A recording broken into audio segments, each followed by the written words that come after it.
The following podcast continues what? The following podcast contains sexual themes and adult line. Adult language and themes. Listener discretion is advised.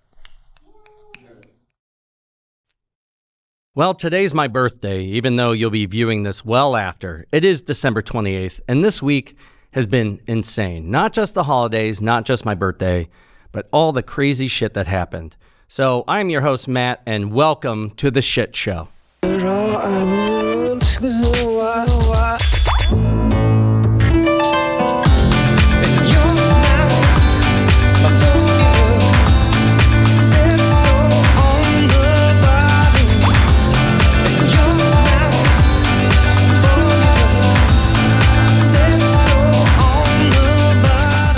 There's a fifth dimension that is known to man. It's a dimension as vast as Nancy Pelosi's stock options. But that's too far, so we'll stay here in the third dimension, where we are going there. Taboo topics are back on the table. So why is this a shit show? Well, we had lots of plans, but when you make plans, God just likes to laugh at you. The universe likes to kick you in the ass, and that has been my week. First, Christmas Eve, the day before, we get a winter storm. Those of you who can think back, it got down below -5. The wind chill was like -30. There was literally snow in my house. It blew in through the windows and doors in the tiniest cracks. Then the power goes out and it shuts down my thermostat, which then shuts down my furnace. And when the power comes back on, it decides to tell my furnace to run the AC. My house freezes. Come home the next day, you can see your breath. Got the furnace guy to come out. He got my furnace on. Have to manually turn it off and on. No kind of controlled temperature. Go over to a friend's house. Christmas Eve. Come home Christmas Eve night. It's about 10 o'clock. A pipe has burst in my ceiling in my finished basement and has flooded. It was like the scene in Titanic. I'm like moving around. There's luggage and kids floating around. And the band is playing, I just now got a plumber to come over this morning on my birthday, where I was just hoping to have a good day. And he was like, it's so much worse. There's multiple leaks. You're going to have a lot of damage down here. There's lots of walls and ceilings that got to get ripped out. So my friend Eric here decided to come in and visit me from New York City. And I told him last night, I'd love to meet up with you, but I'll be staying in a hotel because I still have no running water. It has been so fun. And we had lots of other ideas planned. But we will not just make an episode to make an episode. Instead, what we are doing is we are going to talk about something more fun and festive, because that's the only thing keeping me sane right now, is laughing about stupidity. Today, we're going to be talking about controversial opinions on anything and everything, be it movies, be it music, be it social norms. So let's first introduce my very uncontroversial fun guests, starting with Aaron Toppin. Hi, guys. I'm Aaron Toppin. Nothing too crazy about me. I run a business, because I'm crazy, and I got a big family. I'm the youngest of a lot. So we will see where these conversations take us today. And actually, your business is really cool. And let's give you a nice little plug here. Tell us about your business. So I run an entertainment company. I want to make sure I always clarify, it's not a party planning business, because that's kind of a thing. Well, when I hear entertainment company, I think porn or strippers or something. We try to avoid that too. Maybe that's a new disclaimer we'll add.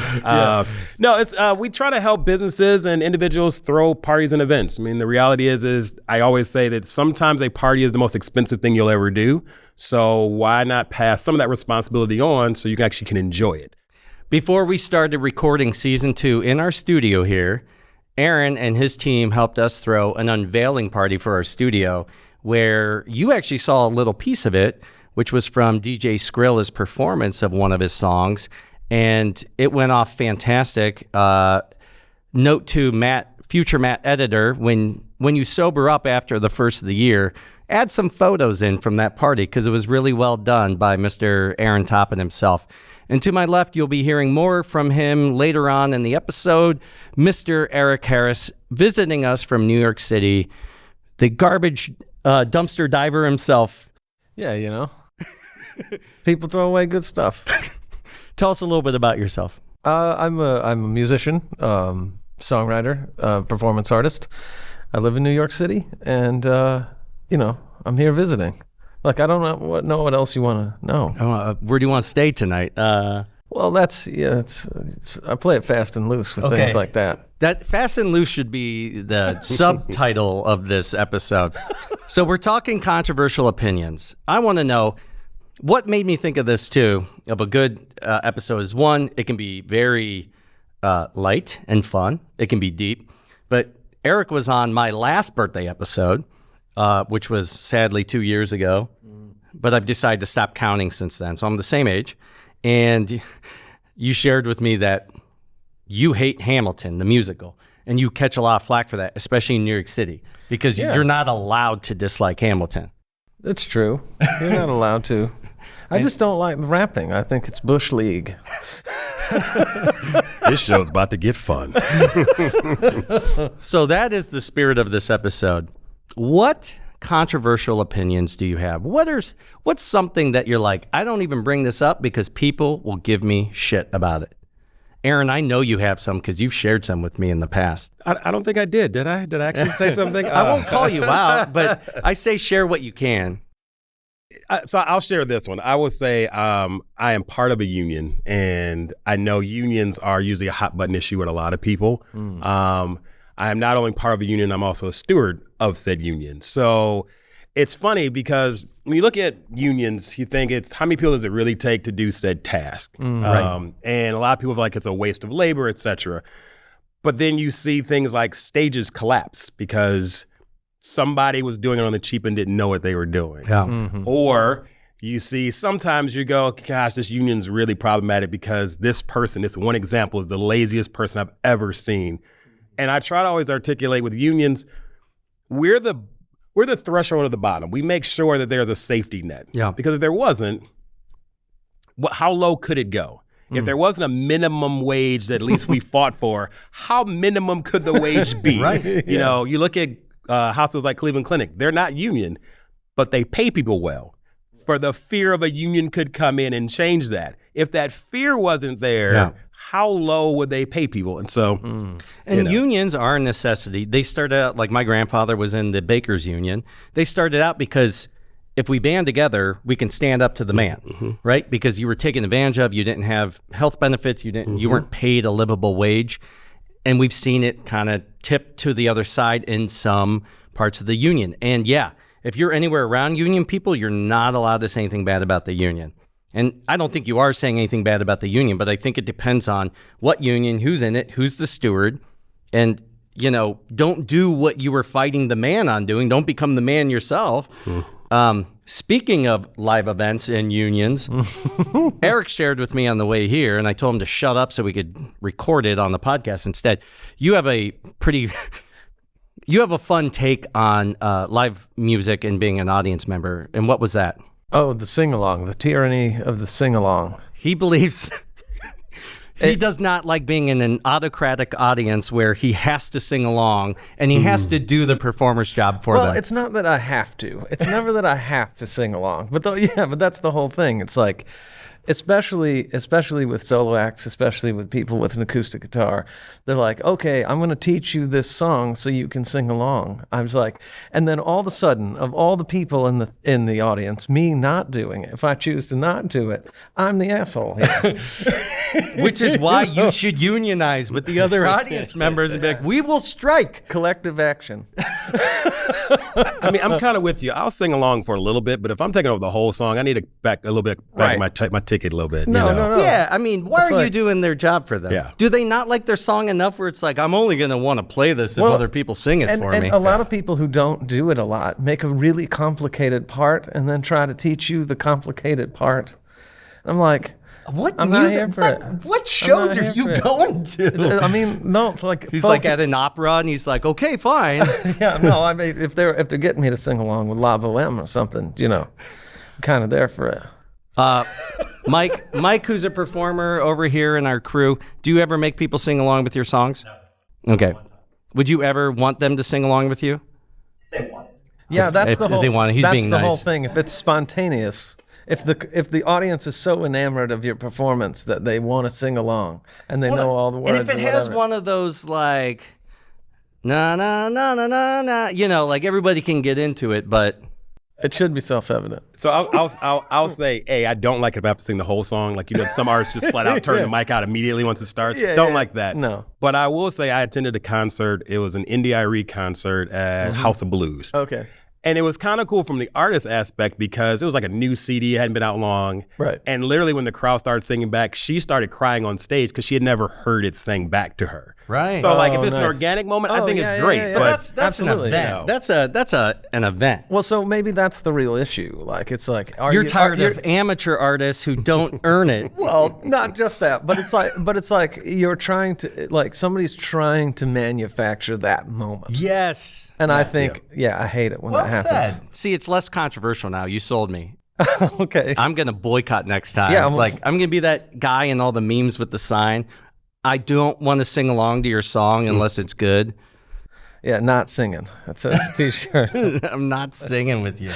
Yeah, manufacturing the moment, though. Like, a lot of things that grind my gears. That's why, you know, Family Circus. It's a great example. Like, nobody lives like this. Hold on, let's dig into that just for a minute.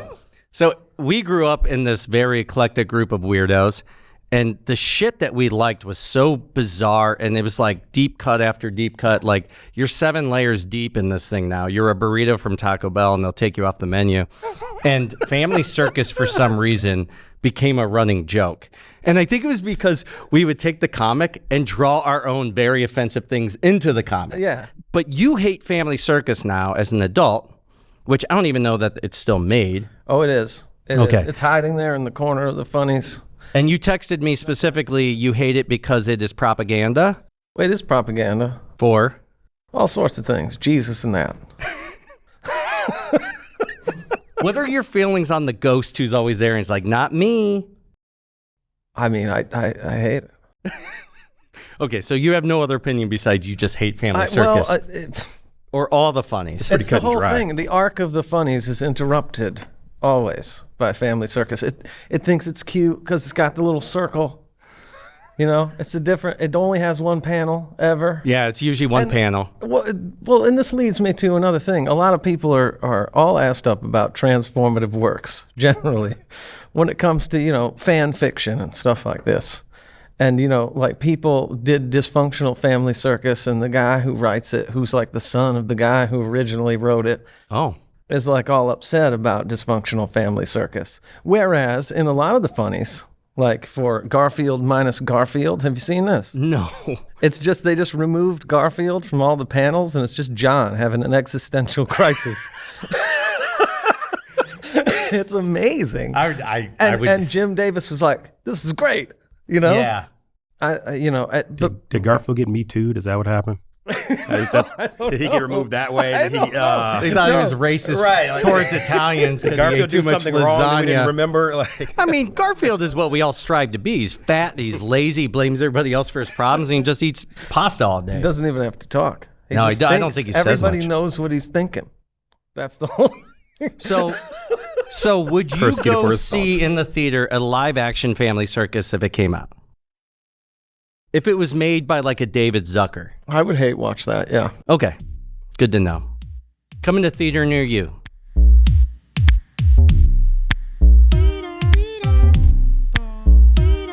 And the shit show must go on.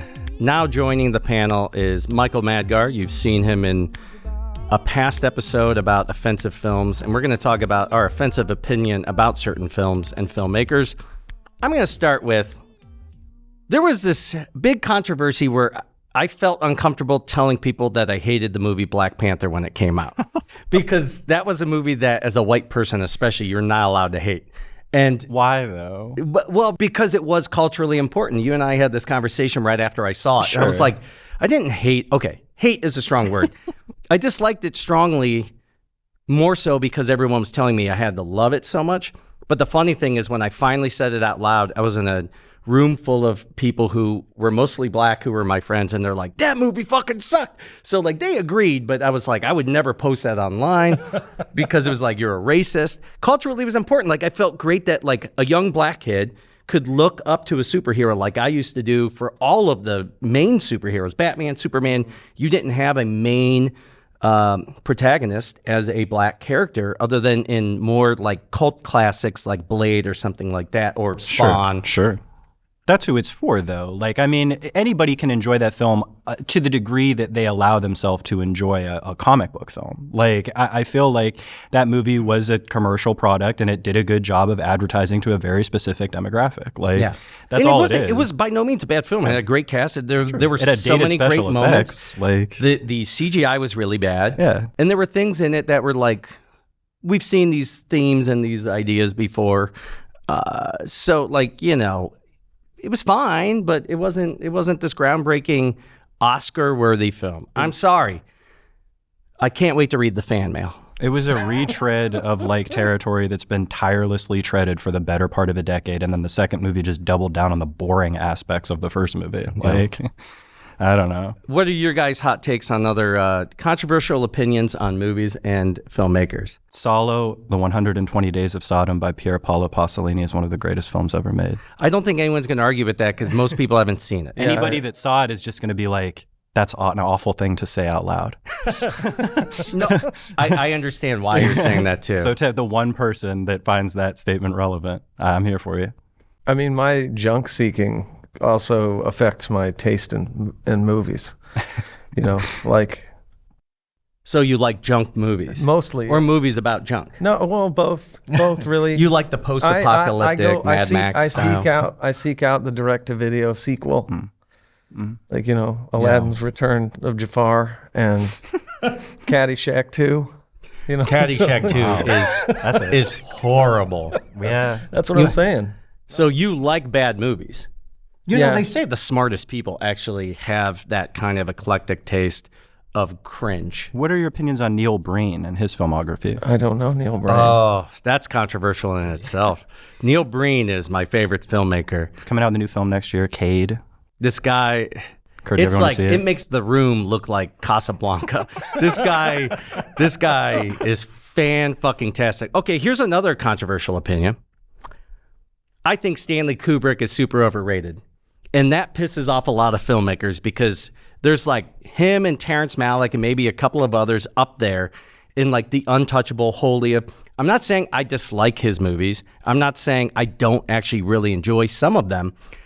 I just don't get him like other people do. I think it's because I didn't do a lot of drugs in my youth. Yeah, I did. And to think about like a movie like A Clockwork Orange, like I couldn't imagine like not having like grown up with that film. Like it's so depraved that it's like sweet at this point. Like that's like durian for most people. They're not going to sit there and eat it by the spoonful, but for the people that enjoy it, it's a wonderful delicacy. It's a controversial opinion, and there's most people who would say like, Matt, you're no longer considered a filmmaker.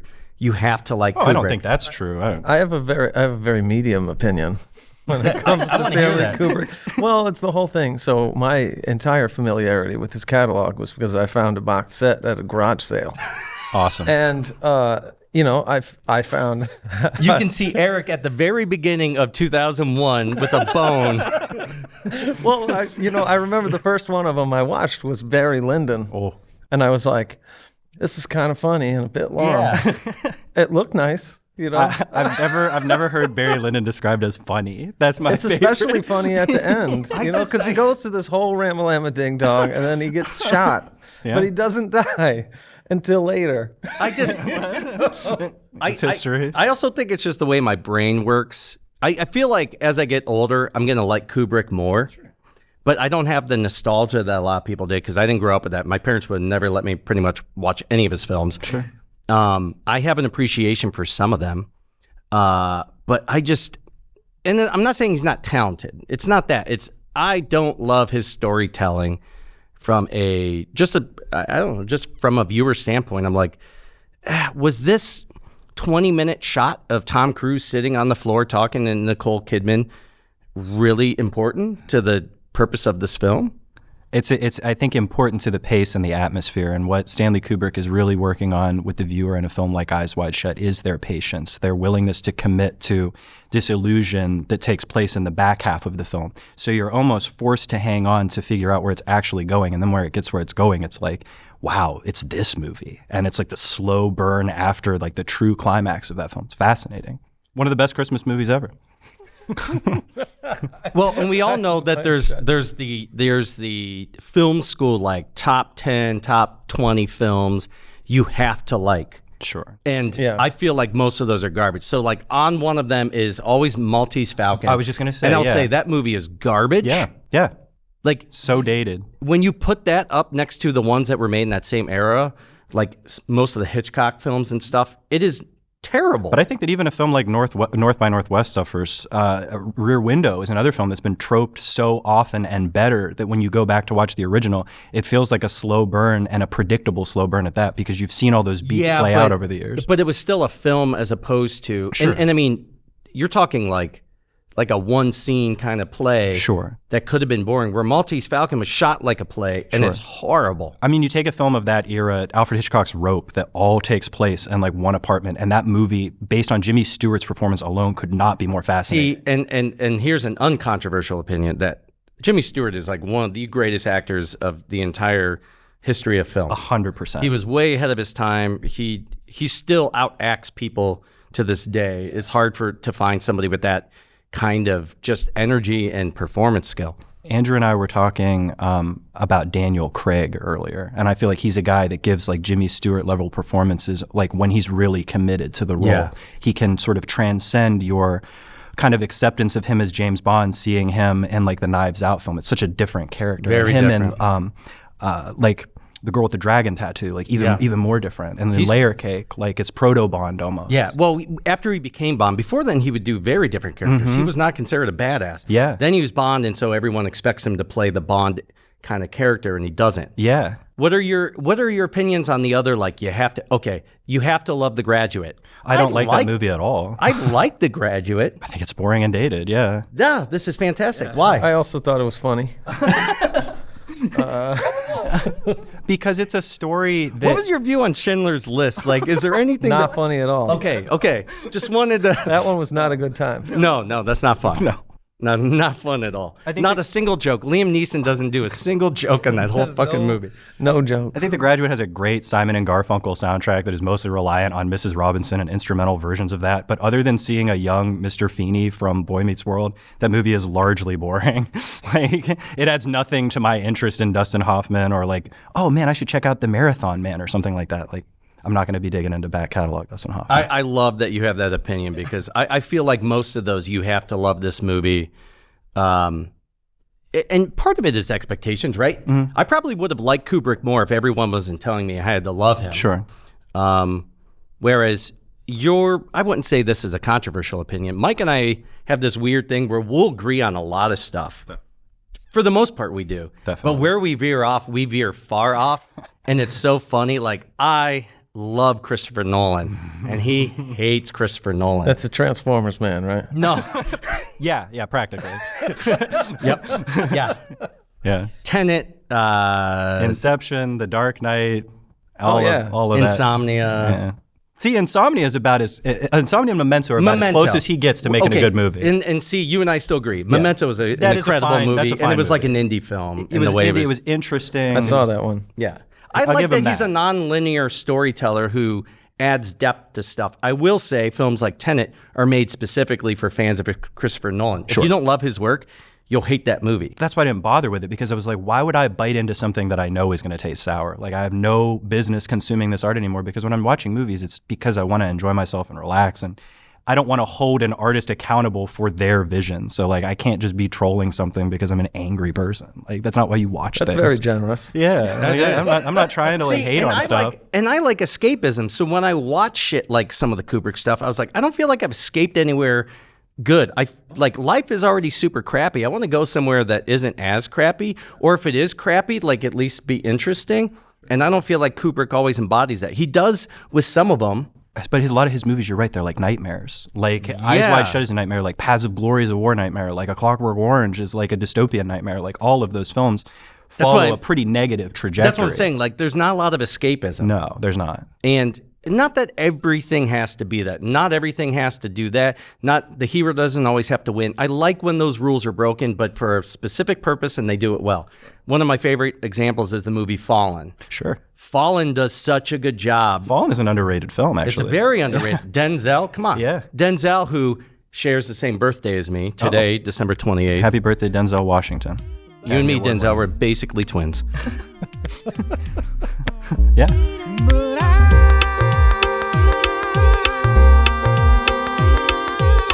The shit show continues. I think we have food coming. Hello? Oh, hi. You could just bring that right in. Yeah. You're fine. Right here. Right here on the table. No one's... No. Are you wanted by the FBI? Maybe. Do you need a receipt? Yes.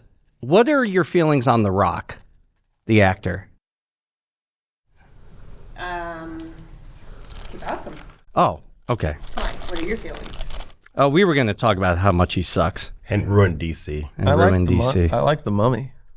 Or the Scorpion King, or whatever it is. Oh. We're in DC, but he's a good I'd watch him on mute, so. And in slow motion. Yes. Thank you.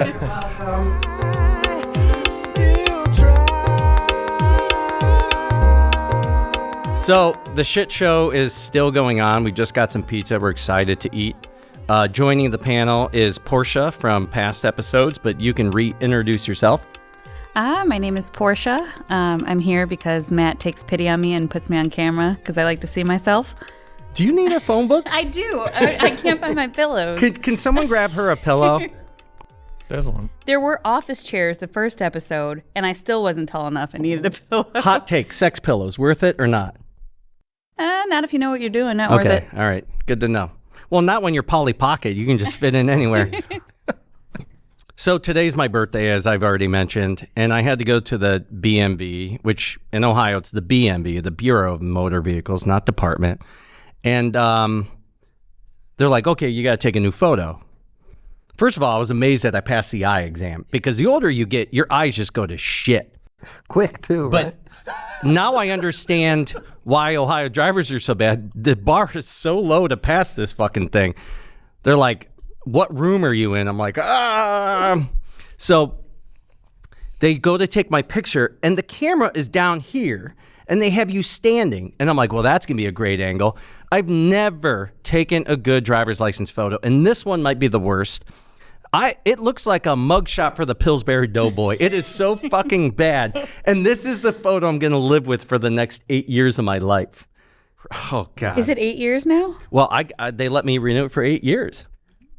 So did you just get the real ID or is... No, I got it right when it came out 4 years ago. And they made you retake... I mean, because I didn't have to retake the picture and I got mine renewed on the internet. I just sent my information and they mailed it to me. So you... Are you sure it's real? I mean... Was it a Nigerian prince who sent you... I'm still flying with it. Did you have to send a gift card with it? like it's like the fact you said you went, I'm like, people You get a still go to the $50 DMV? Amazon. Like... For $100, we'll send you a $50 Amazon. It's like Amazon gift card.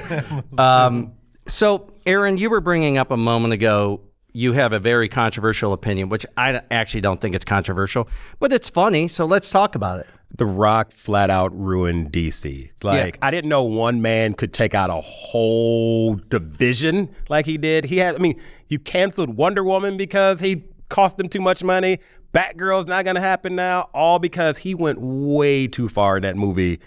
I mean, you even lost Superman. They got a whole new Superman coming out now, and like it's all his fault. So The Rock shows up, and he's like, I'm going to help you guys tell the story the right way. I'm going to be the new face as not just a villain, but like a much lesser known villain than the main guys.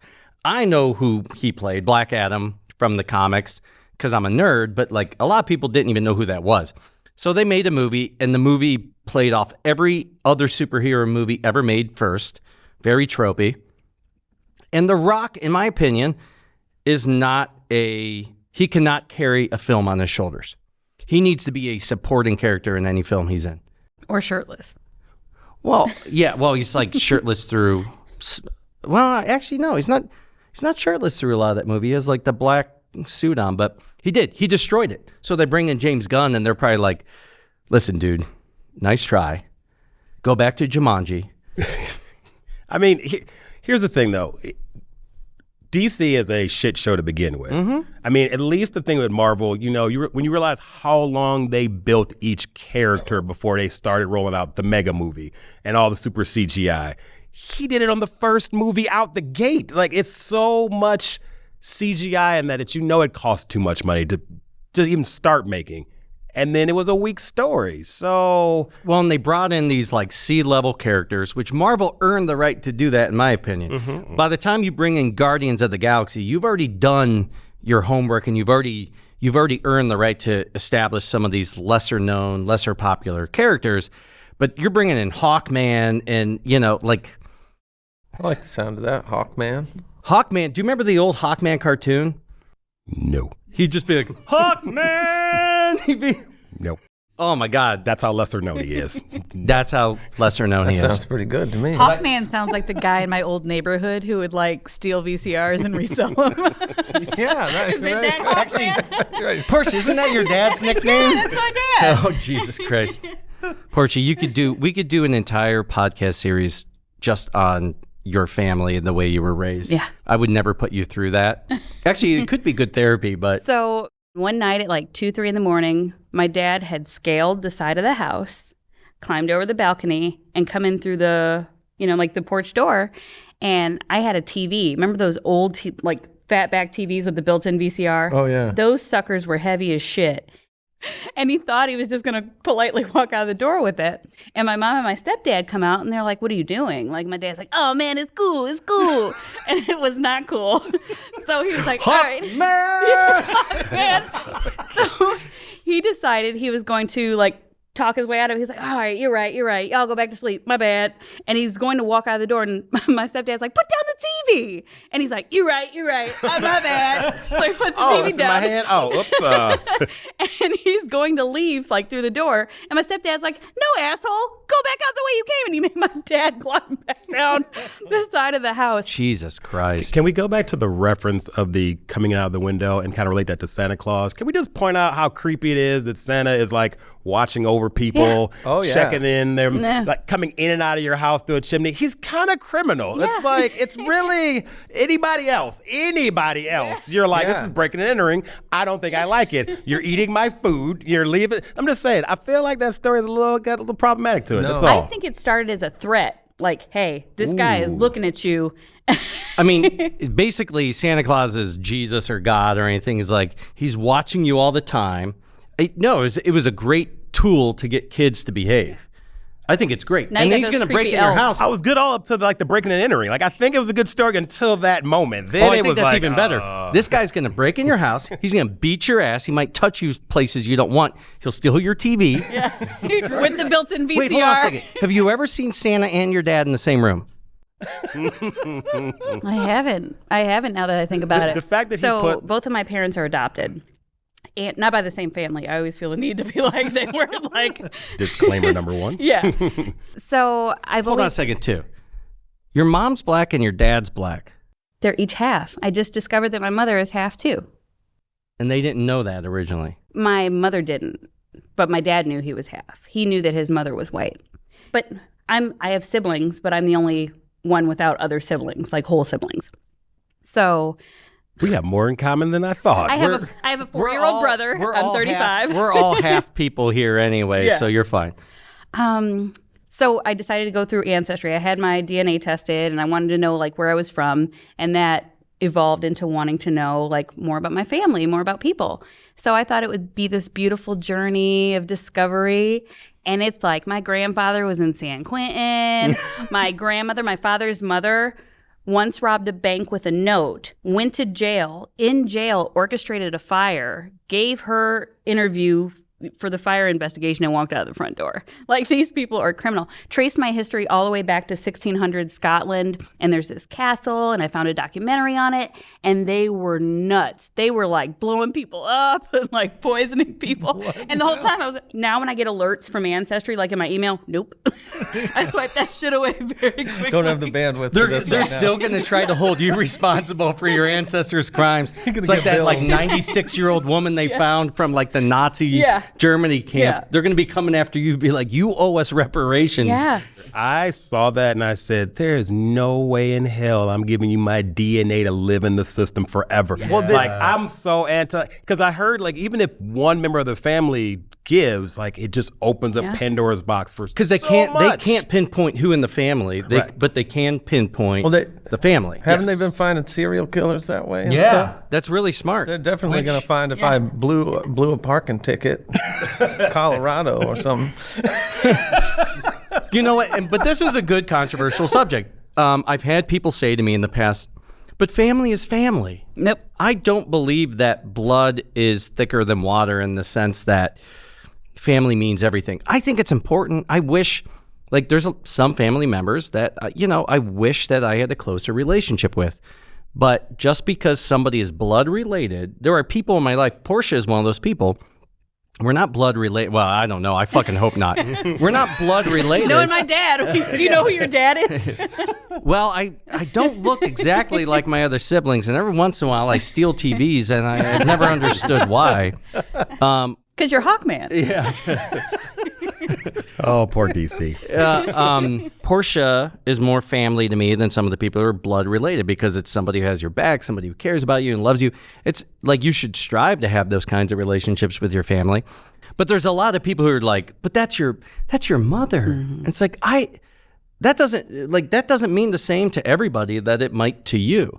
That person, because they're blood, has the ability to do far more harm to you than other people. And that's the thing, like, you have to protect yourself. And you are one of the most, like, sane people I know. And the fact that you've been through that, I will say, I have found that people You have bad judgment, by the way. Yeah, obviously. Obviously. Well, wait, I want to ask you a question, because I know, granted, it's your show and you're doing all the question asking. But I want to ask you, do you feel the family that you create has more weight than the ones you're born with? Because you really, let's think about it. We form our family. We form the people we want around us. And sometimes those are the people we care about as much. Sure. But you're still reminded that they're not your real family at times. But which do you feel is more important, the family you create or the one you're actually born with? I mean, that's an almost impossible question to answer because it depends on what you mean by important.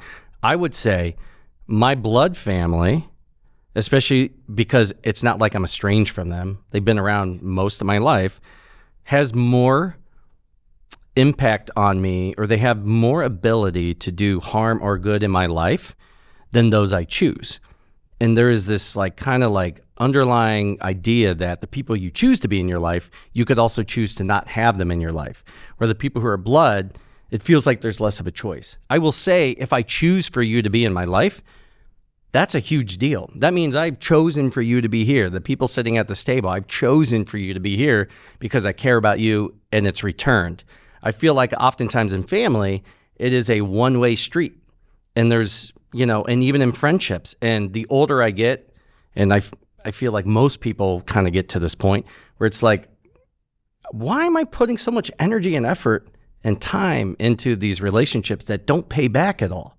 It doesn't have to be 50-50, but I want to be around people who give back what I put in, And to me, I don't know that I would say that makes them more important from a sense of they have more, power over you, whatever you want to call it. But if I choose for you to be here, that's a big deal.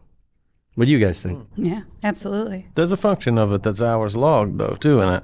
Hours logged is not nothing, man. No, that's and what in I'm the saying. family, it's like there's so many hours logged, and when you're like, oh, I forgot to clock in, even though I worked all those hours and I'm not getting paid, you just kind of feel a little gypped. Oops, I'm sorry. You're not supposed to say gypped. There's a controversial opinion. That's bullshit. I've never met a real gypsy. I'm so sorry that Is that what that's from? I had no idea. I didn't even know that. Even the etymology. Eric's kind of a gypsy. Even the etymology of the thing was supposedly they were supposed to be the lost tribe of Israel from Egypt. Is that why they get pissed? I don't know. Don't tell I'm Kanye. not He'll sure. start using that word like a motherfucker. Cool. So it's funny. I learned a term maybe a couple of years ago, which one of my really close friends kind of used against me, which was great. Which was, she said, "I'm trying to get you to understand we do not have a transactional friendship." Oh. And I think a lot of times people get kind of caught up in, oh, you came to this, I need to now come to that. So Or she you was did this to me, telling that- you, as in, I don't want you to worry, we're not transactional friends, or saying you're treating this transactional. As in, like, you don't have to look at because I did something for you, you are required to do something back. Yeah. And a lot of times, I mean, That's a big deal. I try to go into most of my friendships just is I'm here because I like you, I love you, but it's a cool relationship we got, and that's it. It's not because I did this. And then you said, Matt, I'll show up on your podcast. Can you give me a ride later? Usually I But say you only guys on aren't Wednesdays, transactional but it's friends. You're friends with benefits, right? Or am I? That is not incorrect. I mean, technically, that could be said the same way. What are these benefits? You offer dental. which after a certain age you do need, and it is not cheap. It is No shit. expensive. But yeah, but it's just funny when you look at that. Is I think a lot of people struggle with that. And family can often feel transactional. Yes. Well, I came to your Christmas party. You need to come to my thing. Or especially if it's like presents. Yeah. Oh, you bought my kids this, so I'm going to buy you this to make sure we're even. That I'm not saying there's no place in your life for like colleagues and stuff. Transactional kind of relationships sometimes are where you need to keep things. But that's in lieu of an emotional relationship where you actually care about the other person. Porche and I had this conversation not long ago because she was like, well, I can come do this. And I'm like, you don't owe me anything. Like, this is a friendship based on the fact that we care about each other, not because you came to this with me, I'll go to that with you. And that's the point. Like, to have somebody say that is sometimes qualifying the relationship is this is not one of those. I mean, because let's go back to that Christmas example. Again, I'm the youngest of 6, so lots of nephews and nieces. I don't have children, but I was buying gifts like crazy for everyone. And they all buy one for you. And getting none on the reverse. Oh. So it's, that was an internal feeling because it's transactional. If I'm doing this for your children, why can't I get anything back? The response is, you don't have any kids. But I'm still spending. Yeah. So even though that transactional friendship or relationship isn't actually sometimes real, that perceived thing that can come into play and cause rip. And we've all felt like we're on the short end of that stick, right? Oh, definitely. Like even when we don't want it to be transactional, there's still an idea of like, you're kind of taking advantage of my willingness to give and to go out of my way. What I'll say is the easiest way to figure out which relationships are valuable and have that emotional connection, start building boundaries. If it pisses the other person off, it probably wasn't a good relationship. And I've learned that the hard way over the last couple of years, where I'd start telling people like, hey, I feel like there's an expectation for me to do this for you. But if I ask for something like that, it's not returned. And then it's like, whoa, what are you trying to get out of me here? It's like, if you're not able to see things objectively at all, and when I ask you for what I put in and it offends you or bothers you, this is not a good relationship anyway. So seriously, anyone out there, if you really want to see which ones of your relationships are good or which ones are toxic, put boundaries in place. Put boundaries in place where it is saying, I feel like I need this out of a friendship and I give this in return. It sounds transactional, but the reality is there are people who will suck the soul out of you because you're willing to give it. I want to add on that. If we say like there's enough length or time on a relationship with friends, if someone may hours logged, I believe was the term. Hours logged. That's it. That's how I see all my friendships. So, but if you have Numbers. hours logged and you feel like someone may be missing that, or they're not getting that, or you're not getting the same, sometimes just saying it. I mean, one of my extremely close friends, I was able to say to them one time, like, I feel like I can invite you to do stuff you never do it on reverse, or I have no problem bringing over the drinks or the whatever, but you don't do that. And just that conversation made them go, like, I didn't even realize that was the case. Yeah. And then they I don't say they fixed it, but then they changed. It became conscious. That's so right. sometimes I mean, just saying that or bringing it to light is helpful too. There's no one who I care about who could say that to me where I would just be like, screw you. I've had somebody say that to me in the past, and it doesn't always dawn on you because it becomes so normal, part of the friendship routine. Mm-hmm. Well, I think this is a good time to bring up a time when I asked you for something and you turned me down and it really hurt me. I asked you for $200 and I had the opportunity to buy a projection TV Jesus Christ. These are inside jokes that no one's going to get. But let me just tell you, if you understood the joke, you'd be crying because it's so funny and stupid. Someone present day is selling. We know a modern day Hawkman, and this guy, like Eric, I think he dumpster dives, he finds garbage, and he tries to sell it online for lots of money. Oh, boy. Let's talk about music.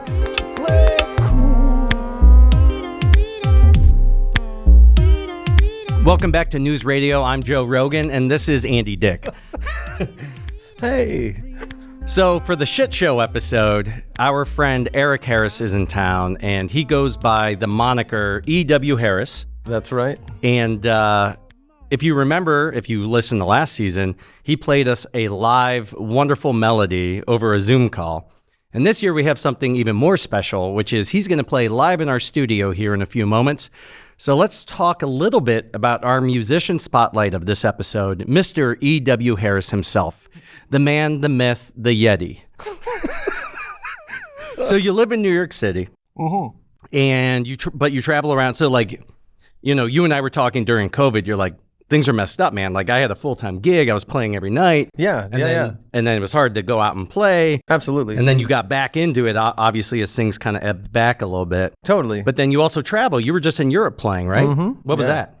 Well, I've been doing these sort of DIY tours of Europe for a long time. This one was actually, I got a few different things from promoters and whatnot, you know. But it was 9 countries this time. Do you remember which ones? I think so. Do you remember going there? I do remember going there. I played in a castle. That's pretty awesome. I played in a castle. I played in a Georgian manor house. Nice. And those were both in Ireland. I played at a place called Fred Zeppelin's. I like that. Yeah, that has been, it's like a time capsule. It's been completely unchanged since like 1995. I thought you were going to say since like the 1600s. Oh, no.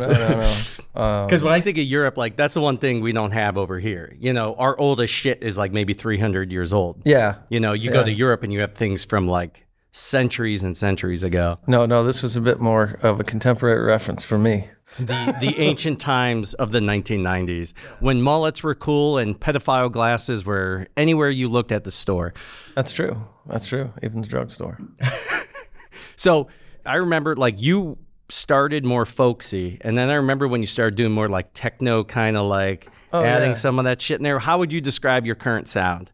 I'm told by music journalists not to say this, but it's eclectic. I did on this European tour, did a lecture at university in Olomouc in the Czech Republic about this, and it turns into a hot take very quickly. I want to hear Which is that's what this episode's about. Yeah, what's your hot take? Well, the whole thing is that like tends to be when you say something about folk music, right? Which is what I usually get classed as. Sure. When you say something about folk music, what people imagine is they imagine, you know, sad white guys in Western shirts singing songs about, you know, rural experiences they may or may not have had. You know, possibly standing against a brick wall, this type of thing. And so, I mean, as you start to kind of get into the weeds about it, it's like, well, there was a moment where people were really doing that stuff, and now it's just fantasy. So why not engage that? So it's like fantasy folk. In a lot of ways, but it's also like the sound is also determined by what I can lay hands on. Yeah. So it's like if at some stage in the magical fantasy past, all you could get was a guitar, then you would make music with that. But you run into people who are making music on their phones, and they're making music with toys and various sorts of things. And if you do it well and you do it specifically, you can craft an interesting atmosphere with just that stuff. So, you know, that's part of what I'm always trying to do. It's always kind of like, well, how can I get an interesting sound from things that are around? And, you know, you get people like, especially with sampling technology and stuff like that, you can sample anything. Where can people find your music? You know, anywhere music streamed. Do you have your own website? I do, yeah, ewharrismusic.com. No dashes, no dots? No dashes, all just one word. And you're also on Bandcamp and all the other places. Yeah, Bandcamp. You're still on Patreon? Yeah. Selling some of your junk? Yeah, selling my junk. You can buy his junk on Patreon. Yes, you can. And you can just look at videos of my junk. So, Maybe. So we might pivot to OnlyFriends at some point. OnlyFans, that's what it is. No, let's start as OnlyFriends and then we'll move our way up to OnlyFans. So here is live in our studio, E.W. Harris.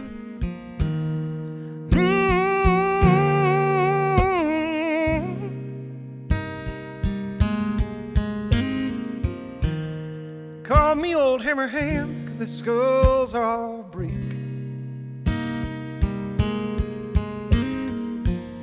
The same.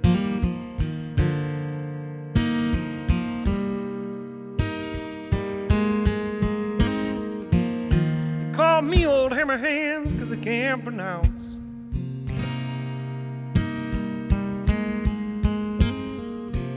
my name.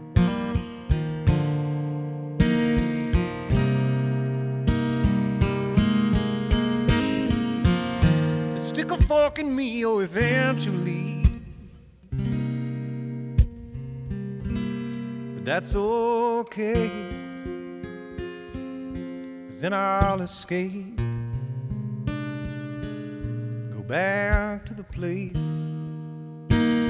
that I go when I dream. Back there where the grass is azure blue, skies, oh, a deep dark green.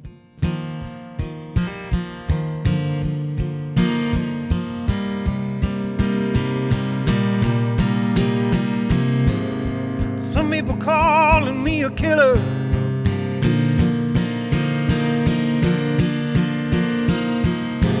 I'm just a liar and a thief. Hand fades to you. Well, that's just something that I do, oh, for money, 5 days a week.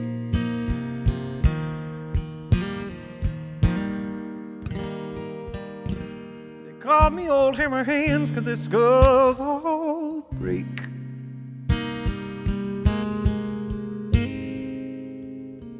The same. Welcome back from the musical break. We have joining the panel for the second part of this episode, a familiar face and voice from an earlier episode on the generation gap. Please introduce yourself to our audience. I was the old guy. Yes. Oh, and I'm also Peter Toomey, but happy to have him back here. What are we talking about today, Peter? What would you like to talk about? I think one thing would be, why is everything so black and white? And I don't mean race. I mean, why does it have to be either yes or no? With the exception of happy birthday, by the way, you are a year older. There is no doubt about that. So, I mean, that's black and white. Okay. But other than that, no, the science is still out on that. Joe Rogan told me that if you listen to Aaron Rodgers, the doctor, he will get you to understand how aging can be a very different thing that's relative to each person. Check, please. Okay. That sentence started wrong when it said, according to Joe Rogan. All right, well, yeah. Hence you my guys comment. weren't here for the earlier news radio jokes. Never mind. Okay, I agree 100%. Give us a good example of that besides my birthday. Well, I hate to talk politics, but we have to. You have to. So there you go. I mean, if you're not a Democrat, you're a Republican. And by the way, if you're a Republican, you're a far right, immigrant-hating, racist absolutely. Republican. And you're an asshole. And and if you're a Democrat, you don't care about the borders. You love Hillary Clinton. You feel all of these certain things. Yeah, what he said. And the problem is, and you're the devil because of it. Right. So it's not only that you're an asshole and God, how would I put up with you? But it's I won't. The reality is, if I was what you think I am, I wouldn't want to be around that person either. Yeah, there you go. But most of us don't fit into those, absolute buckets that society has tried to create, especially over the last, let's say, 6 years, right? Yeah, it's just gotten terribly, terribly worse. And the problem that I have is that I don't see an easy way out of that. Dad will always, I love that. Dad always said, never say always. Because, okay? Because it's not. The irony of the statement is fantastic. I know. It's tremendous. But I end up saying stuff like that on the show all the time, where I'm like, I always like to think objectively.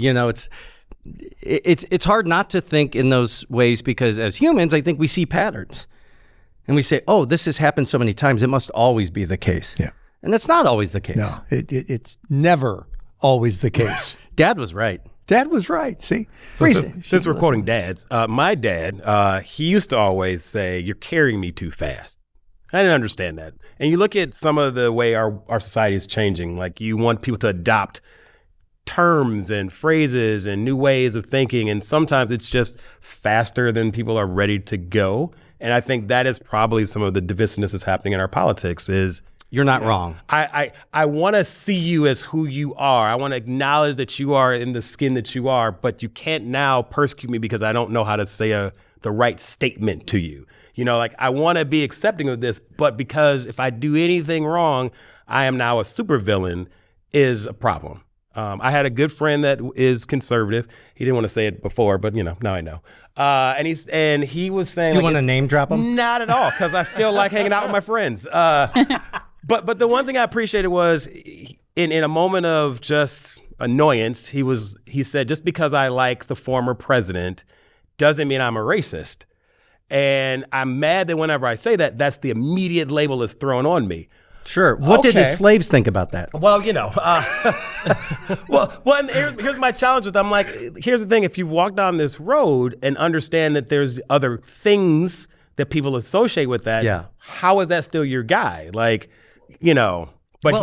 it's the duck and the rabbit picture. You remember that one? It's like they'd show one person a picture of the duck, show another person a picture of the rabbit, and then they'd show everybody one that is kind of both of them, and they'd all see what they were originally shown because we're seeing it through that same original lens. So how he sees things is his reality, and how we think he sees it is not reality because we make those assumptions. And there is the idea that as an adult human, if you allow somebody to be a part of the change, they'll be way more accepting of it. If you force change upon them, they are automatically going to be as guarded and as hesitant and as stubborn as possible. If I say, you know what, this company is going to change, and Eric, you're now going to be the janitor. Okay. Yeah. Okay. Maybe you're a bad example. You now don't get to go into the dumpster and try to get new musical instruments out of it. No, but if I tell you like this change is happening to you, it's like, what the fuck? But if I'm like, hey, we're going to change a company. What do you think about this? And I ask for your questions. What would you like to be in the new vision that you have for the company? So even though I believe 100% that like there are people who are stubborn against progress, I mean, part of it is because it was thrust upon them. And they were told one day, everything you've been doing and saying for the last 60 years of your life is wrong. You're a bigot.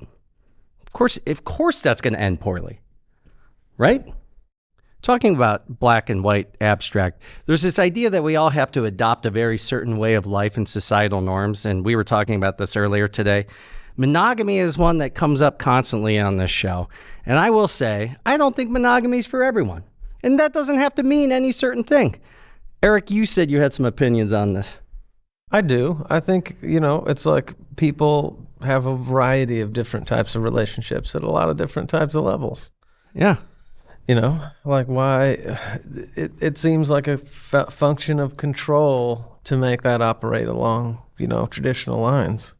And you guys hearing that who are more old school are like, what the fuck's he talking about? Because you weren't part of the change. But Peter, what if I was like, you could have sex with any different woman you want on any given night? I can, but not today. I happen to agree with him. See? Although that is not my background. That was certainly not my upbringing. But we talk about gender norms. We talk about, personality types. We talk about work, patterns. My dad, worked at one company. Thank you very much. There to there, took his retirement and went home.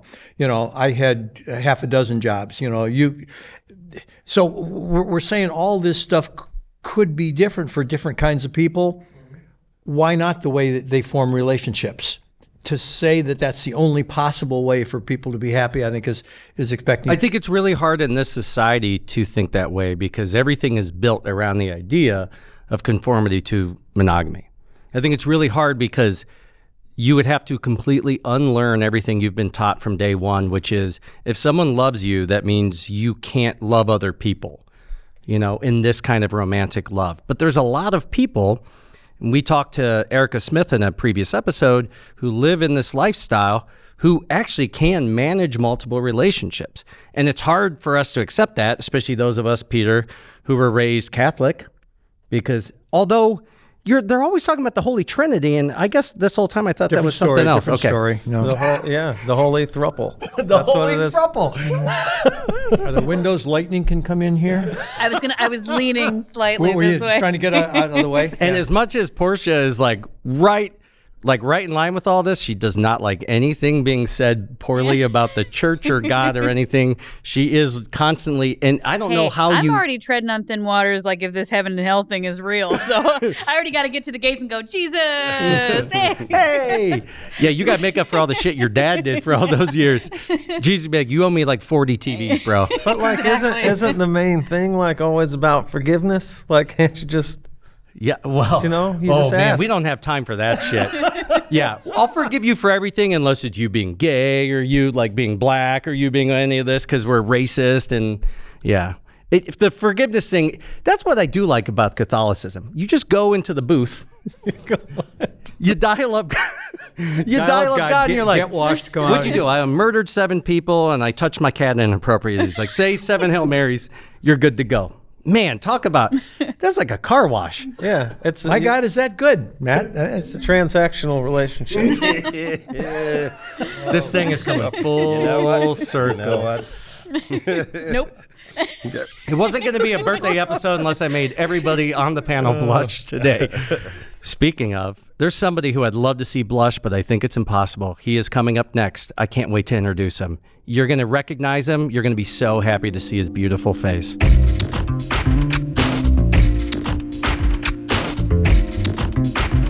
Returning from season 1, my co-host, Mr. LeJohn Woods. Hello. Boy, I can see why he was co-hosting me. Exactly, yeah. He's good. That's a dynamite drop in, isn't it? Yeah. LeJohn, tell our audience, what the hell have you been up to? Oh, man, what have I not been up to? That's probably the better question. Yeah, everything but porn, and I'm trying my best to get back in it. You said you're doing butt porn? Everything except porn. Gotcha. There's only one T on that. Exactly right. Yeah. Been busy, man. Been all over the place, filming feature films, commercials, and whatnot. Just doing what the actor life, supposedly, as I was told, is how it's supposed to look. Just trying to model what I've been told this thing is how it's supposed to be run. So yeah, that's what I'm doing. And this dude is showing up in projects with lots of big names and faces. My favorite might be anyone who was a Seinfeld fan, Putty. Oh yeah, Patrick Warburton. Yeah, it's my main man. Guy's always talking low like this and barely has an expression. Hey, LeJohn, did you get me any tickets? What's that for? Listen, that's for love seats. Love seats. We can go on about that, but we'll say that for another episode. He's the spokesperson of a thing. It's a new company. It's taken off. It sounds like it's doing great. And he is the face of it, him and Putty. Mm-hmm. What you see with him is what he is, seriously. He just comes out of his trailer? Yeah. Okay, guys, are we ready to roll? I'm going to... LeJohn, are you the guy who gets me my drink? Right. All right. I'm going to get in trouble for this, but seriously, it's like we'll go into the studio and everything. LeJohn, how's it going? Good to see you. I heard we're here to do some butt porn. Yeah. And I'm like, yes. I mean, that you're like me, you do it for the story, right? Yeah. Oh yeah. Yeah. Okay. Yeah. You and Putty doing butt porn. Got it. Yeah, man. And then you showed up in something else with some recognizable faces not too long ago too. Oh. Well, there's one coming out. Sean Young. I love her the most from Ace Ventura. You may know her. Even though most people would think Blade Runner, which we were talking about offline here earlier. Yeah. My controversial opinion is it's an overrated movie. I said it. Ooh. Yeah, I said it. I don't have shit to do with that. Okay. For the record. I have nothing to do with that. Yeah, it's been busy. I'm trying to, you got me stumped right now for a second. The guy does so much freaking work. He doesn't remember what he filmed yesterday. Listen, that shit's been happening. Yeah. And I'm like grateful to say that. I'm not trying to like sound cocky and over cocky, but it's been happening. Like, you know, like, okay, I got recognized out in Vegas. And this guy was like, oh, man, that was this, and that, and everything else. I'm like, hey, thanks a lot, man. I'm like, I don't know what the fuck he's talking about. Okay, was this a white guy? Black dude. Okay. Yeah. If it was a white guy, he could have thought you were Kevin anybody. Yeah. He's like, you and The Rock, man. You guys keep making those movies. Jumanji, bro. You're much taller than they told me you'd be. And I'll just be eating it up like, yeah, damn right, man. We sign that shit. Yeah. Before you know it, he's opening his own show in Vegas. There's all these white people who are too afraid to ask him, like, are you really Kevin? Fuck it. Just go up there, man. We'll pay you. We'll pay you. Right. And speaking of butt porn, I do have a... Why'd you look at me when you said that? Surprise. Is this a birthday present? It's birthday cupcakes. I know you love sweets and everything. Oh, a man after my heart. Exactly. Knife and 4 plates, please. To table 1. How? I would never do this to the viewer because one of my biggest... there's a term for it that I can never remember. I cannot stand watching or hearing people eat. Yeah, I agree. Especially in movies. Something that always stands out, the movie Bad Santa. Do you You remember don't that? like watching people eat? I do not like... Porche. I just want that on the record so I could go and rewind that. That's funny as hell. So, Bernie Mac in Bad Santa eats like an entire orange, and he's sucking on and pulling it in. And that, to this day, I remember in the theater, I closed my eyes and plugged my ears because it was that bothersome. And he was trying to be annoying. So I would never eat as much as I just wanted to sit here and just pig out and watch you guys have a conversation. Thank you very much. No problem. You remember everything about me. Yes, and they are... I like butt porn and cupcakes. And they are infused with some form of like... not heavy date rape, but like something like that. Yeah. Can't wait for the after show. Exactly. Folks. That's what we're here for. Tune in. Jesus. I thought it was being serious. I'm like, ooh, infused with what? That got dark quick. Car went right off the cliff. Yeah. Right off the edge. That's the other thing he's a spokesperson for. John Woods Roofies. Yes. Infuse your favorite food. Very few, if not any, inside of this cupcake. Was the guy who served you the cupcakes wearing a Cosby sweater? Oh, damn. Well, you know, we put them on the table and all of a sudden start feeling good. And then there you go. Mixed it with the jello, put it into the bowl, and everybody's happy to having a good time. That's who I saw you in the trailer with. You and Bill Cosby. That's who they thought you were in Vegas. Oh, man, yeah. They thought you were Theo. Theo! So why did you get D's in school? I'm sorry, guys. Welcome back to the shit show. That is the name of the episode. Someone's been mighty quiet on the end, Mr. Peter Toomey. What are your thoughts on Bill Cosby, cupcakes, and roofies? I'm just kidding. Don't answer any of those questions. The trifecta. Exactly right. LeJohn, do you have a controversial take on any opinions that you've shared many over season 1? Do you have any controversial opinions on something that you maybe don't say out loud to people because you're afraid of how they're going to react? I probably got many of them. You definitely do. And this was the homework. I apologize. This was the homework, and I apologize that I didn't. John's controversial opinion is that homework's overrated. Exactly. Yeah, Can I say I love that you answer that like a kid who just got called and they didn't do their homework? Let me repeat the question back to you. Give myself time. And slowly. Yeah. Yeah. LeJohn, what year was the War of 1812? The War of What year was the War of 1812? Well, that's a damn because question. the War of 1812. And it was quite a war. We can come back. We might have to because I want to nail this. I want this to be damn good and something that's super going to make people uncomfortable, make them really think. Because you guys hit on religion, and I've been on that path a little bit. Oh, you've been back on the religious path? No. On bashing religion. Not bashing it, just weighing it. Like, So tell us about this journey you've been taking. Were there 2 sets of footprints in the sand? It was 3 of them. We had a good time. That sounds more like LeJohn. And that would be the Holy Trinity. Exactly. Okay, now tell us about this. Are we? Yes, we're going there. Are we going there? We're going there. Oh, damn. Okay. All right. I've been having a God struggle. I really have. I feel you. It's just in the black community, for instance, there's this saying where and I'm certain my brother over here knows. One black person will say to the other person. I have no. Oh, yeah, yes. And you just put a lot of weight on me. I hope I know now. All right, now dig this. One will say to the other person, God is good. The other person will finish by saying, All the time. All the time. See, I know. See, here we go. I apologize. Yeah, so that can't be right. That can't possibly be true. Logic would say otherwise, right? Logic would say otherwise. So, and these aren't my actual words. These aren't necessarily coming from my mouth. I've heard them before, repeated by somebody else. But I'm on the path where, if indeed there is a God, he or she, it's impossible for them to be all good and all powerful. It's just impossible. It can't be. Because that same statement of God is good all the time, I dare you to walk up to one of the parents of the children who just got slaughtered in a school shooting and say, hey, don't worry about that because God is good all the time.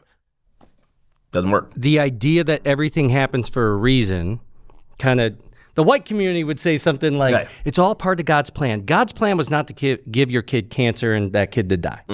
Free will is why it exists. And it doesn't mean that is untrue, but there is a missing giant piece of the puzzle there that logic would say suffering, and especially for like innocent children and animals and things to suffer, would not say that, like this idea that no matter what happens, it's part of the plan. No, I mean, sometimes shit just happens. It's funny that you and I probably went on a similar journey at the same time, because during COVID, during the last like year and a half, I'm like, it challenged me to really question whether or not I believe in any kind of higher being, because I'm like, how could somebody be okay with some of the shit that I've seen happen just in my own community, let alone the world? Yeah, I mean, we'll go back further than that. We'll talk about slavery. We'll talk about the Holocaust. Yeah. We're talking about people who this God or the religion was beaten into them literally and suffered for the duration of their lives from birth to death. And you can say, okay, from 1619 to 1865, where was God for these particular people? Where was God during the Holocaust? Where? They didn't pray hard enough. That's what it was. You know? I mean, that's the argument that sometimes gets made. Yeah. So I'd like to ask this. So the panel, have you guys heard the season, reason, lifetime jargon? Have you heard that before? So people come into your life either for a season, a reason, or a lifetime kind of thing. Mm-hmm. So I think if you can ever pull away let's say the religious air, if you will, and if we all believe that we're supposed to do something while we're spending our time on this spinning planet, you have to have people come into your life to teach you some stuff. And some of them are like not the people, like they're shitty people, but you still learn a good lesson out of it. Yep. So those are our reason people. They come either teach you how to treat people right or how to not be an asshole or what have you. Mm-hmm. And then you have your lifetime people, the friends that whatever. I look at moments like that to try to not grab onto religion, but grab onto like there's still something higher that's out there working to kind of put us in the right lane. Because you think about it, you can meet a person that you're not supposed to meet and become great friends. And you may have a friend you have from childhood that you may not talk to for years, and you get to talk to them, and it's like you were just there the other day with them. I look at if you can really kind of frame some of the relationships around just season, reason, lifetime. Why are these people around? What am I supposed to learn from these people? I'll come in, I'll teach you something, I'll disappear. You may never talk to me again. I think that's a better way to kind of. It is because the difference between what he's saying, some people assume, and what you're actually purporting here is they're saying God is in control of everything, and you're saying it is up to you to reap that and glean those new pieces of information. And that's the reality. In the white community, at least in the churches I've been in, the thing that bothers me so much, and I know people are saying it not with bad intention, so I would never say anything back, where it's like, just give it up and give it to God, you know? Give it up to God. That is the worst advice you could give somebody. God is not fixing my plumbing right now. If I just like let go and let God, my house would be underwater. I'm sorry, but it's the reality. It's the idea that like you are in control of your destiny and you're only in so much control of it.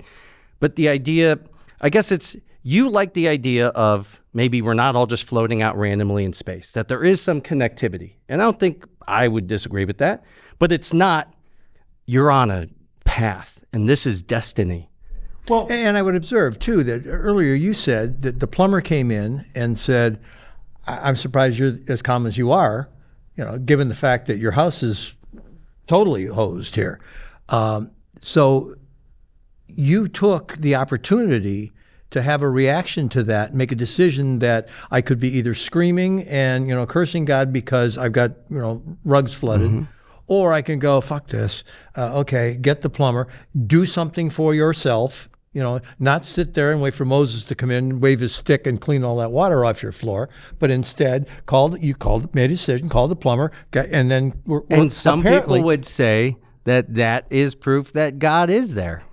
Because you took the opportunity to make a decision for yourself. Because if God just did everything for you, life would be too easy. Yeah. And I would further submit that the plumber came away from, oh my God, yet another burst pipe call. This is my 30th of the day. At least this guy wasn't bitching, screaming, yelling, and pitching a hissy fit.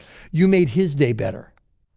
And I think the let go, let God doesn't mean like you're driving your car, Jesus, take the wheel. They don't mean literally. It's let go, let God. And I feel bad because you can. have texted me that before, so I'm not calling you out. I felt attacked, but no. It was the white part of you that sent me that text, and I don't hold that against you. And let's be honest, if you want Jesus to take the wheel, too many church buses have been crashing, so he's not the best driver, so let's not have him take the wheel. Right. The dude was around when it was like camels and donkeys and shit. Who expected him to be a good driver? Okay, so John, before you came in, he hit me and says, what do you, I said, my issue is everything is so black and white. Everything is either this or that. Sure. So it's not God is doing all this shit.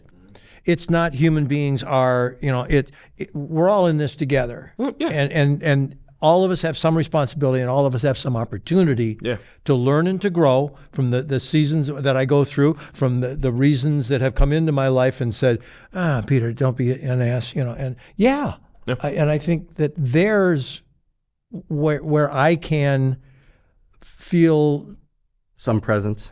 Well, some presence, yeah. And to hear your rendition of your story, for which, I'm sad for your pain. I can't understand it because I have not been there. Sure. But I can accept it, that is your reality. And now the question is, what am I going to do with that? Well, I'm going to think about my life driving home and think about what I learned today, what I heard today, and what does that mean for what I'm going to do tomorrow? Yeah.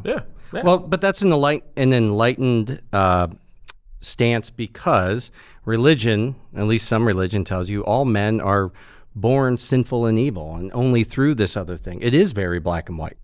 And to say that all people are evil or all people are good, both of those statements are silly because I've seen horrible people do wonderful things and vice versa. We're all capable of good and evil on every given day. And that's where it's like the idea of let go and let God. No, you got to do the work. And it's if you can walk away from it with some kind of semblance of faith or a relationship with a higher being, I think that's a beautiful thing. And that's where I'm at. I'm trying to get back to that point, but I have lost a lot of my earlier life's ideas and ideologies on that. What about necessary evils, though? Like, there are certainly necessary evils. I know I like to think I'm a good person. These are necessary very evils. Necessary. But like, what if there was a woman who is just an absolute asshole and she's a terrible person? You're not going to keep calling me out. and what's her number? Exactly, right? Nice looking lady and everything, but just a terrible person. I know she's an asshole. She knows she's an asshole. She treats people awful, yet she wanted to covet me for sexual reasons. I bang her out and I ghost her just completely. I never talk to her again. I feel like I'm doing a good to society. You know what I mean? Dude, whatever you got to tell His yourself. left turn, very sharp. Seriously. I feel like, this was like an M. Night Shyamalan fucking story over here. This freeway has no guardrails. None. There's cars off of every cliff turn now. Not even we're not even talking this. Like, there's no evil going on there. It's just kind of people being assholes to each other. No, the evil is who she is, and she actually had hope in what the possibilities of her and I could be. Oh, and I so crushed you it. could have made So we're her still a on the nicer train, even though it's person. gone off the bridge. Yes, we are rolling down the hill at this point. Yes. Yes. Aaron, I feel like you had a point you were going to make a minute ago. Hell, I can't even get back to that point after that turn. Yeah. I know I did a good thing. Dude. Well, all right. So here's what I was gonna say. I was gonna say it's funny if when you try to grab onto is there some higher power or not, and I'm not that guy, so I'll start there. But if there is a reason why you're here, we all can get a business coach, we can get a mentor, we can have a best friend we can talk to, we can have a teacher teach us something in school so we can move forward. I kind of look at it as we all need some training every once in a while in life. And so someone gets pushed in front of your path. They're supposed to teach you something. And if you learn that lesson, that person may never be around anymore. Like they taught you a lesson, they're good.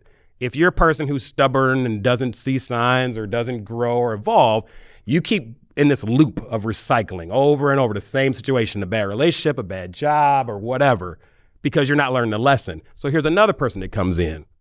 And until you get that, you don't get to move forward. And that's why I really believe that sometimes we're introduced to people being pushed into our path for us to learn a lesson so we can grow as who we're supposed to be.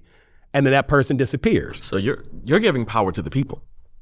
I mean, that's what I think I'm doing. Yeah, no, seriously, I love that. Because I believe, if anything, we're more gods and God-like than we give ourselves credit to be, than we realize. Sure. Yes, because I've seen the power of my words do great and do awful. I've seen the power of my actions do great and do awful. We've all been in experiences where we're around other people and you can sense this, there's something bigger than all of us happening. Sure. In a room, in a sometimes it's a game. You know, you're watching a sporting event and there's a guy about to shoot a 3-point shot at the buzzer, and you know he's made it before he's made it. There is something we feel. So that's the thing that gives me hope that there is something bigger than us out there. There has to be. Could it be the collection of those people, though, and their because aura and their? It could be so many things because we define God in human terms, and God could be so many different things. Yeah. Whatever that higher being, whatever you want to call it. It's not, God is not this tangible thing that we can put our hand on and go like, oh, he looks like me, you know, he wears sandals, he's this guy.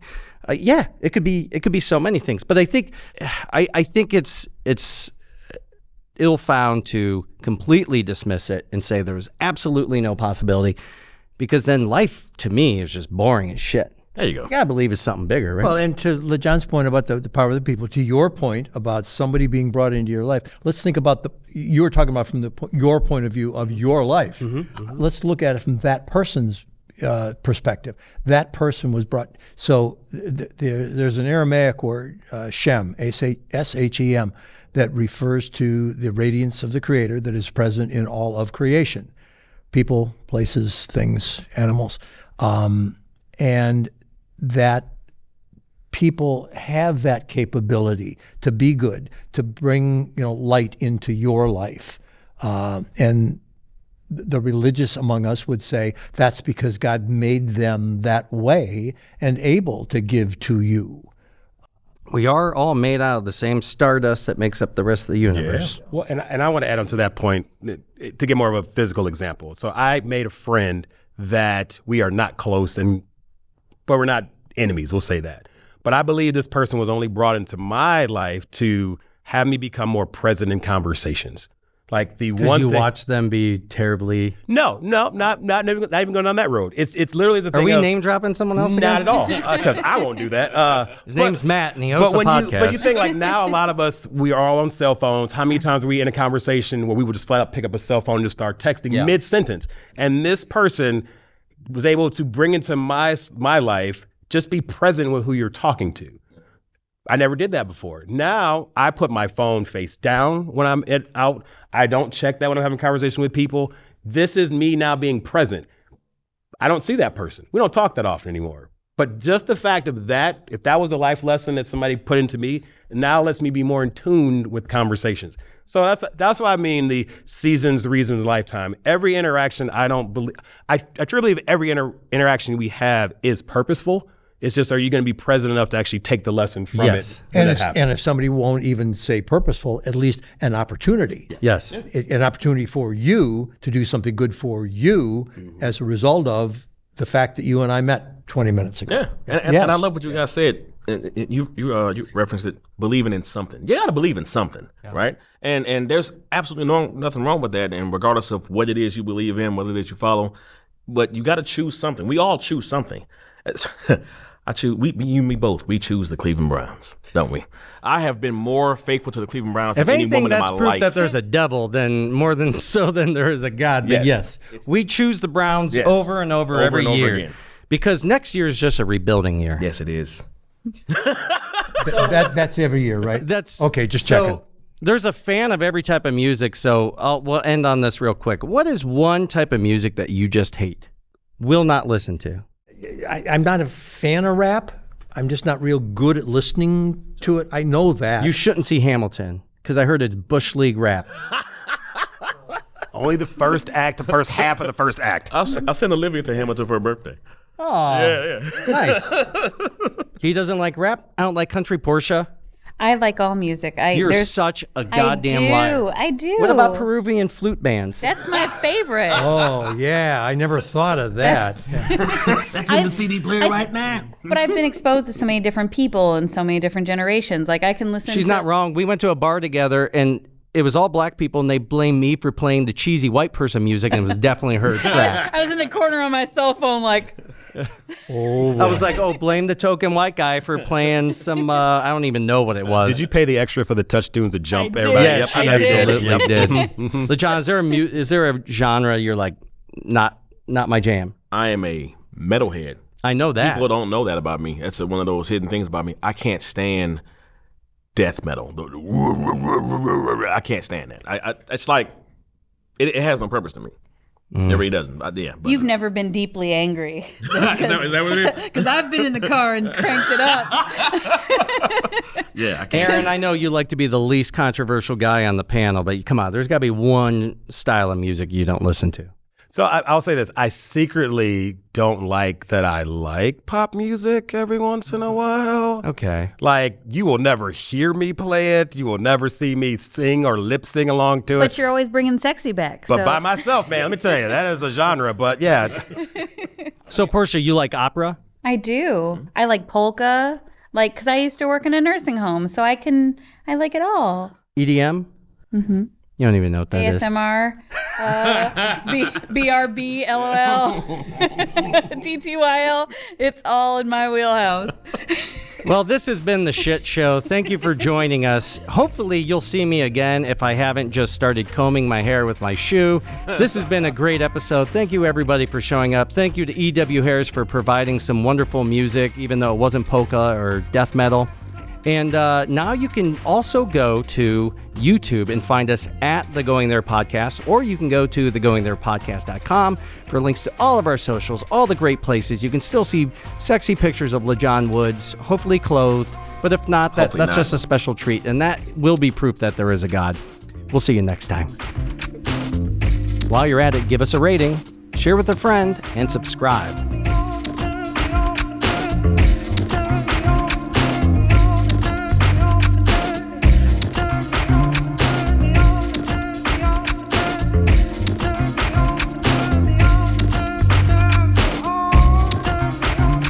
This podcast is made possible by its hosts and Frame One Media in association with Joe Cali and Bobby Thomas.